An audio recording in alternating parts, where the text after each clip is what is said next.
saya sendiri dari kelompok 2 UTSKB yang berisikan anggota saya sendiri Jonathan Sibinalala dengan stambuk F5120097. Kemudian ada teman saya Praja Kurniawan dengan stambuk F5120103. Kemudian selanjutnya Muhammad Ilham Rizky Cahyadi dengan stambuk F5120098. Kemudian ada Muhammad Rizky dengan stambuk F5120104, dan yang terakhir Muhammad Iqbal Maulana dengan stambuk F5120115. Saya akan menjelaskan sedikit mengenai kecerdasan buatan. Kecerdasan buatan merupakan bagian dari ilmu komputer yang mempelajari bagaimana membuat mesin komputer dapat melakukan pekerjaan seperti dan sebaik yang dilakukan oleh manusia, bahkan bisa lebih baik daripada yang dilakukan manusia. Menurut John McCarthy pada 1956, untuk mengetahui dan memodelkan proses-proses berpikir manusia dan mendesain mesin agar dapat menirukan perilaku manusia. Cerdas memiliki pengetahuan, tambah pengalaman, penalaran bagaimana membuat keputusan dan mengambil tindakan, moral yang baik agar mesin bisa cerdas, bertindak seperti dan sebaik manusia. Maka harus diberi bekal pengetahuan dan mempunyai kemampuan untuk menalar. Dua bagian utama yang dibutuhkan untuk aplikasi kecerdasan buatan, yaitu pertama, basis pengetahuan knowledge base, berisi fakta-fakta, teori, pemikiran, dan hubungan antara satu dengan yang lain. Kedua, motor inference engine, kemampuan menarik kesimpulan berdasarkan pengetahuan. Tentu saja, algoritma ASTAR adalah algoritma pencarian terbaik dalam mencari jalur terpendek dalam perhitungan terkecil pada jalur dengan simpul awal menuju simpul akhir. Algoritma ini pertama kali deskripsikan pada tahun 1968 oleh Peter Hart, Niels Nilsson, dan Bertram Raphael. Di makalah mereka disebut dengan algoritma A, lalu dengan optimasi heuristik disebut dengan ASTAR. Perhitungan pada algoritma ASTAR dapat ditentukan sebagai berikut, di mana yang pertama, Y dalam kurung X adalah nilai pada pergerakan simpul awal menuju simpul berikutnya. Kemudian yang kedua, H dalam kurung X adalah perkiraan nilai pergerakan simpul awal menuju tujuan akhir simpul. Fungsi ini seringkali disebut dengan fungsi heuristik. Dinamakan heuristik karena perhitungan tersebut berdasarkan perkiraan. Oke, yang terakhir, F dalam kurung X adalah jumlah nilai dari fungsi G, X, dan Hx dengan nilai terkecil. Fx adalah jalur terpendek menuju tujuan akhir. Yang selanjutnya, terdapat ketentuan pada grafik agar algoritma ASTAR ini bila diterapkan akan selalu mendapatkan jalan yang terpendek. Ketentuan tersebut yang harus dipenuhi pada grafik yaitu: yang pertama, setiap simpul dalam grafik memiliki jumlah terbatas pada area pencariannya. Dan kemudian yang selanjutnya, pada pencarian terdapat jalan yang dilalui untuk mencapai tujuan. Yang terakhir, fungsi fx pada grafik bernilai rendah daripada fungsi fx pada pencarian sebelumnya. Oke. Visual Basic Net.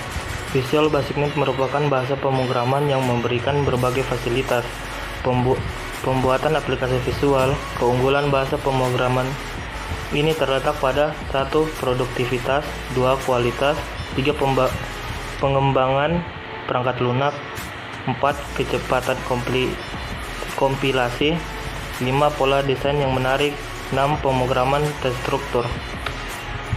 Keunggulan lain dari Visual Basic Net adalah dapat digunakan untuk merancang program aplikasi yang memiliki tampilan seperti program aplikasi yang lain berbasis Windows. Dengan menggunakan Visual Basic Net, kita bisa membangun berbagai aplikasi Windows, permainan berbasis data, dan lain-lain dengan cepat dan mudah. Visual Basic Net merupakan bahasa objek basic. Jika telah menguasai basic, akan dengan mudah memahami program Visual Basic Net. Pemrograman di lingkungan Visual Basic Net dilakukan dengan menggunakan objek menyediakan fungsi-fungsi khusus untuk seluruh aplikasi. Pengguna tanpa perlu mempedulikan proses kerja di objek itu sendiri. Satu objek harus bisa dibedakan dari objek lainnya dari kelas yang sama. Tanpa karakteristik ini, tidaklah mungkin kita bisa membedakan dua objek, karena hal ini bisa membuat kesulitan besar bagi pengembang. Perbedaan ini bisa saja berupa pengenal seperti nomor pengenal ID yang diberikan ke setiap objek, ataupun setiap objek dibedakan atributnya dari objek lain. DirectX adalah multimedia API yang menyediakan standar antarmuka untuk berinteraksi dengan kartu grafis dan suara, alat input, dan lainnya. DirectX berisi sejumlah interface untuk menciptakan game dan aplikasi multimedia lainnya, mendukung grafis 2 dimensi dan 3 dimensi, efek suara dan musik, alat masukan, dan aplikasi jaringan. Tanpa sejumlah API ini, seorang pemrogram harus menulis kode sendiri untuk setiap kombinasi grafis, suara, keyboard, mouse, dan joystick. DirectX mengabstrakkan kode-kode instruksi pada perangkat keras dan menerjemahkan dengan kode yang dapat digunakan langsung pada pemrogram. Hampir 10 tahun lamanya, DirectX hanya dapat diakses oleh pemrogram C dan C++. Namun pada Desember 2002, Microsoft mengeluarkan DirectX 9. Pada keluaran DirectX ini, pemrogram C dan VBNet dapat mengaksesnya. DirectX 9 dikenal juga sebagai Managed DirectX atau MDX. Beberapa namespace pada DirectX dan kegunaannya. Pertama, Microsoft DirectX. Top level namespace DirectX berisi kelas-kelas dasar juga untuk konstruksi matematik seperti vektor dan matriks. Kedua, Microsoft DirectX Direct 3DX, sejumlah pustaka pembantu dengan banyak fungsi dasar yang digunakan untuk menciptakan aplikasi Direct 3D. Microsoft DirectX Direct 3D, pustaka yang banyak digunakan berisi kelas-kelas dan struktur untuk membuat grafik 3D dan 2D. Yang keempat, Microsoft DirectX Direct Draw, namespace yang sudah lama. Pustaka ini masih digunakan hanya untuk kompatibilitas cadangan agar aplikasi terdahulu masih dapat dijalankan. Yang kelima, Microsoft DirectX Direct Input, namespace di mana semua input seperti mouse dan keyboard dikontrol, termasuk untuk joystick. Yang keenam, Microsoft DirectX Direct Play, API jaringan untuk game multiplayer, juga berisi kelas-kelas untuk topologi, silent server, dan komunikasi suara. Pengujian deteksi tabrakan. Terdapat 4 deteksi tabrakan dalam permainan Snake 3D, yaitu 1. Deteksi tabrakan ular dengan batas arena. Ular mengenai batas arena dan tabrakan terjadi, sehingga membuat ular kalah dan menjadikan penghalang bagi ular lain. Deteksi tabrakan sesuai dengan yang diharapkan. 2. Deteksi tabrakan ular dengan penghalang jalan. Ular mengenai penghalang jalan. Deteksi tabrakan sesuai dengan yang diharapkan. 3. Deteksi tabrakan ular dengan tubuhnya sendiri. Ular mengenai tubuhnya sendiri, dapat terlihat bagian 3 ular terkurung tubuhnya sendiri. Dan pada bagian 4 tabrakan terjadi, deteksi tabrakan yang terjadi sesuai dengan yang diharapkan. 4. Deteksi tabrakan ular dengan tubuh lawannya. Ular mengenai tubuh lawannya. Deteksi tabrakan yang terjadi sesuai dengan yang diharapkan. Pengujian algoritma ASTAR. Algoritma ASTAR merupakan algoritma pencarian dengan jalan terpendek menuju tujuan. Dengan algoritma ini, komputer akan mendapatkan makanan dengan jalan yang terpendek. Keandalan algoritma ASTAR pada permainan ini dalam hal efisiensi. Pencarian komputer mendapatkan makanan melalui beberapa pengujian adalah 100% presentasi mutlak. Ini adalah benar selama makanan yang dicari terdapat jalan yang dapat dilalui.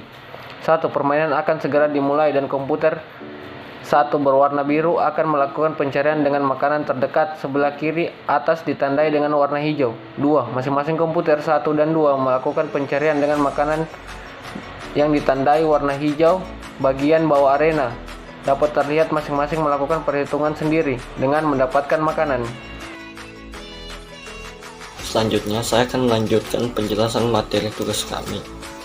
Nah, pada bagian ini, walaupun dengan algoritma A** atau A bintang, komputer dapat mendapatkan makanan secara efisien. Bukan berarti permainan pemain melawan komputer ini akan berakhir dengan kemenangan komputer.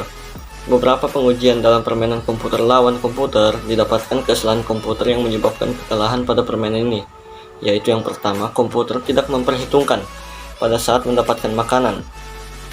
Ular terkurung baik dalam tubuhnya sendiri atau tubuh dari ular lawannya.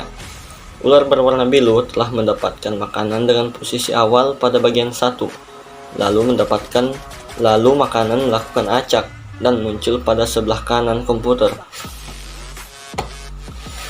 Tidak memperhitungkan bila mengambil makanan sebelah kanan, maka tubuhnya terkurung oleh tubuhnya sendiri dan tidak ada jalan keluar. Yang kedua, komputer terperangkap pada saat makanan berada pada halangan yang menyebabkan buntu atau tidak ada jalan keluar setelah mendapatkannya. Hal ini bergantung pada penghalang permainan. Pada bagian selanjutnya, yaitu kesimpulan. Berdasarkan hasil pengujian dan pembahasan dapat disimpulkan beberapa hal seperti berikut. Yang pertama, komputer menggunakan algoritma A* atau A bintang untuk mencari makanan, atau algoritma A* dan juga algoritma A*, yaitu adalah algoritma pencarian terbaik dalam mencari jalur terpendek dalam perhitungan terkecil pada jalur dengan simpul awal dan menuju simpul akhir. Yang kedua, algoritma A* pada komputer dalam permainan ini teruji sangat efektif dalam mendapatkan makanan dengan jalur terpendek. Nah, yang bagian ketiga, presentasi komputer mendapatkan makanannya dengan jalur terpendek adalah 100%. Namun bukan berarti komputer dalam permainan ini akan menang mutlak melawan pemain. Dan yang keempat, kesalahan yang timbul saat komputer kalah dalam permainan ini adalah pada saat komputer mengambil makanan namun terkurung dalam tubuhnya sendiri. Nah, selanjutnya kita akan menampilkan demo dari permainan Snake 3D berikut ini.